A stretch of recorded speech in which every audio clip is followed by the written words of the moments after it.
Hello, my name is Collette Scott, and I am going to be interviewing Chris Butler for my health communications class with Dr. Hassan. Chris, tell us a little bit about yourself.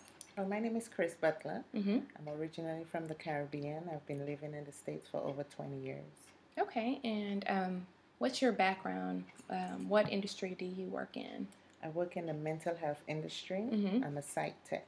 Okay, and what is your job, entitled? What is a typical day like for you?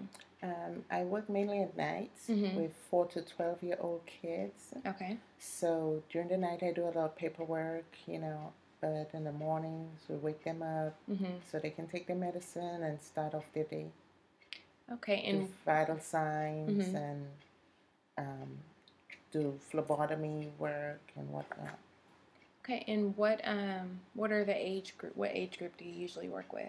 4 to 12-year-olds. Oh, 4 to 12-year-olds. Usually. Okay. Sometimes I work with the adults, but my main unit is the 4 to 12-year-olds.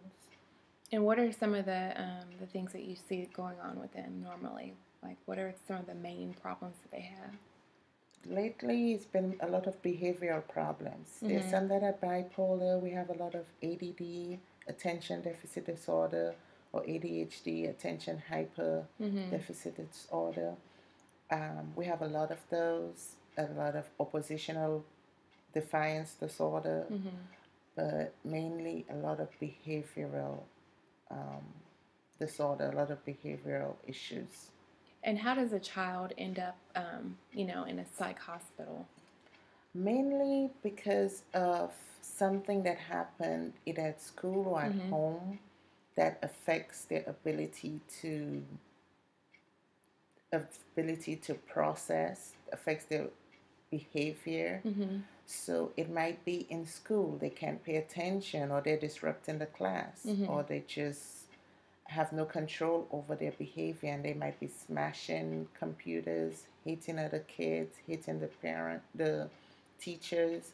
At home it might be breaking stuff, fighting with their family members, choking a cat, choking a little sister, running into the streets trying to kill themselves, oncoming traffic. So there are a lot of things involved. Wow, that will cause them to come to the hospital. So would you say that majority of the time, they leave different, in a better situation, or do you ever see like them coming back, like a cycle?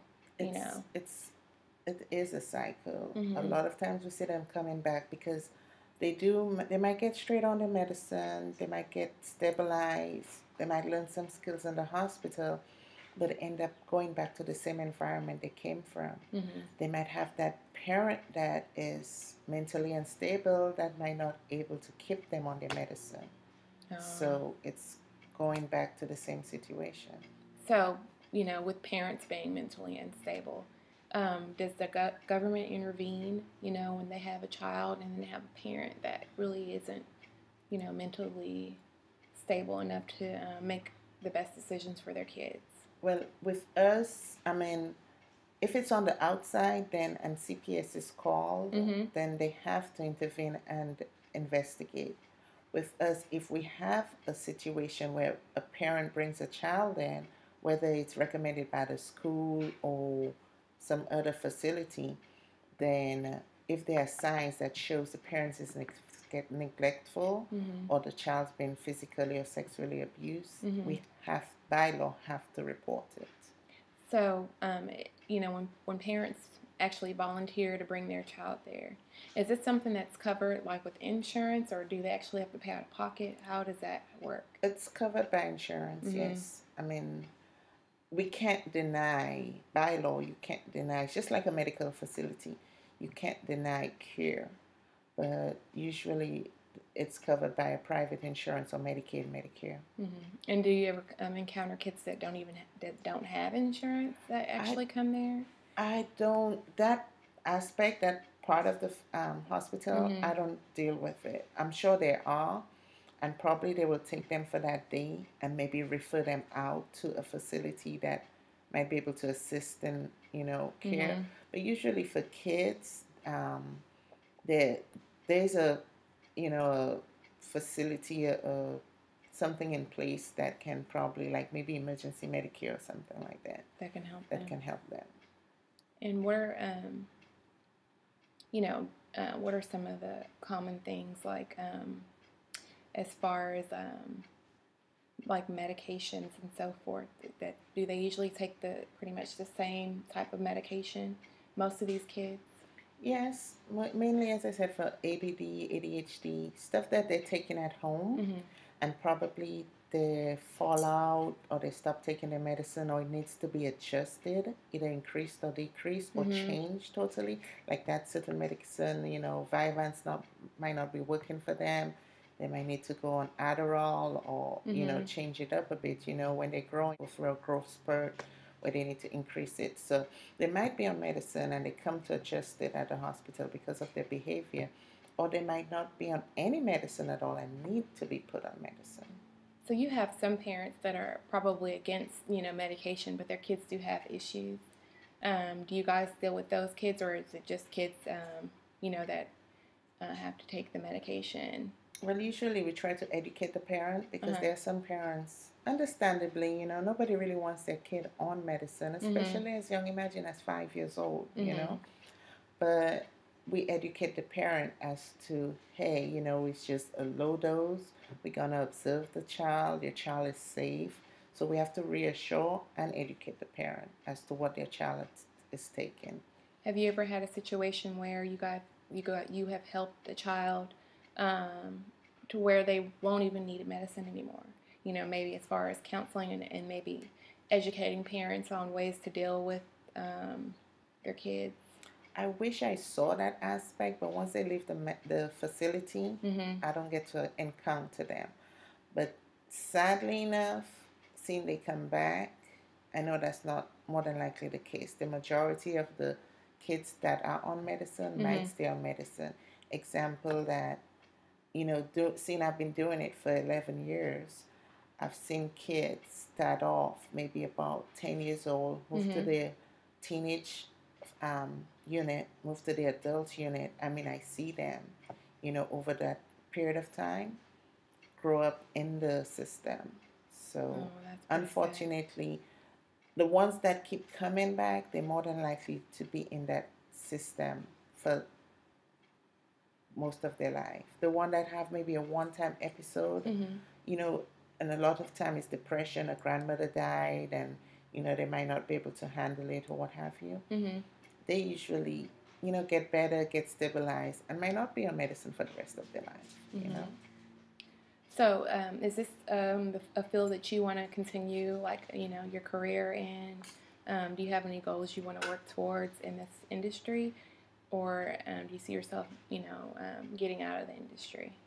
I really like it. It's rewarding to see people actually get better. Mm-hmm.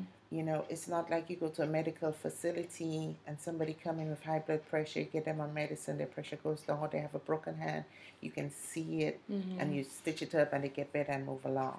It's more rewarding knowing that person is mentally stable in order to function in society. So um, I want to further my education. I want to actually go into nursing, Mm-hmm. psych nursing, and I would like to stay in that field. You said you work with, adults as well.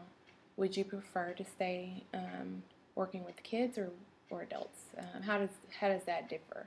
I prefer kids. Mm-hmm. Kids are like, I love kids for one, and you see more hope in kids rather Mm-hmm. than the adults that just come over and over and over again. A lot of them use the system, and it's distressing to see that. Mm-hmm. But with the kids, there's more hope. For them. There's more for molding for them because they are our future. Yes. So I prefer work with kids, and then you have the adults. I prefer work with kids that are age appropriate rather Mm-hmm. than work with adults that act like kids. Yeah, I can definitely understand that. So would you say that, how do you, like, not get attached to the kids? I mean, are there people, or do you get attached to adults? I mean, like, do you ever become friends with any of them? How do you, you know? Well, that's a basic no-no. That is, I mean, it's a matter of um, code of ethics. You don't get attached. You don't give out your number. You just have to draw that line. No matter how much you emphasize with that person, you can't give them a number. Oh, call me. We'll go out. If you feel down, call me. No, that's not your job. That's not your area. We cannot give out numbers or get attached. With the kids, it's harder because they'll run up to you wanting a hug and have to be like, okay, give me dap or tap them on the head or something, because it's real painful to see the stories and see the kids and have to get attached and still treat them. So you have to have boundaries.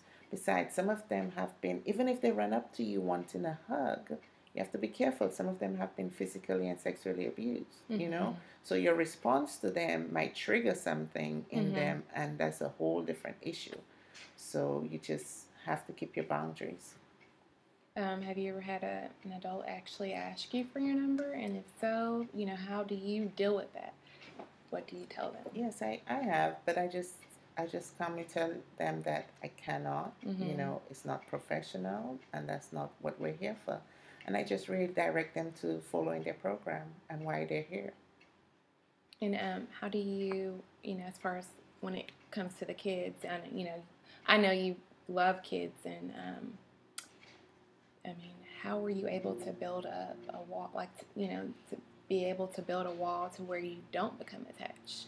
Well, if we have a conversation where I don't just push them away if they come up to me, I say, Miss Chris just gives dap, or Miss Chris, I don't want to get too attached. I want to take you home. I can't take you home. So, just give me a dap, and I just redirect them. I just distract them into something else. Has there ever been a situation to where you were really hurt by, one of the children's, one of the problems that they had, or, I mean... I'm especially sensitive to sexual abuse. It is painful when you see, or when you have a case where an actual biological parent is sexually abusing their kid. Or you might have a mother strung out on drugs, prostituting her little girl. Yes, it's horrible. I mean, parents are supposed to protect their kids no matter what. So it's equally painful coming from, maybe a neighbor or somebody else, a stranger, whatever. But it's heightened when it's a biological parent abusing their own kid, and that part of my job is the worst. That part, I mean, I have to deal with it. But I think I can deal with anything else more so than that. Has it given you a different outlook on life? Has it been like life-changing because of the things that you do see go on? Definitely. I appreciate life so much better. My problems is nothing compared to this patient's problems. I leave work. Some people ask me, how do you do it? Oh, I mean, to me, it's so rewarding because it makes me realize I have nothing to worry about, And I treat the kids around me differently. I want them to have a childhood. I want them, I could be tired and I'll take my nieces and nephews out, spring break, take them out to the rodeo, the beach, because I want them to have a childhood. These kids have lived, 3 adult. They're far from adults. They don't understand the concept, but the things they've lived through, maybe up to 3 adults haven't lived through it. Yeah, that's pretty sad. So I do appreciate, in that aspect, I do appreciate what I have. What I have is like a blessing tenfold, So that's what inspires me to keep on, I guess. Okay, well, I thank you for your time. Thank you. And thank you. No problem.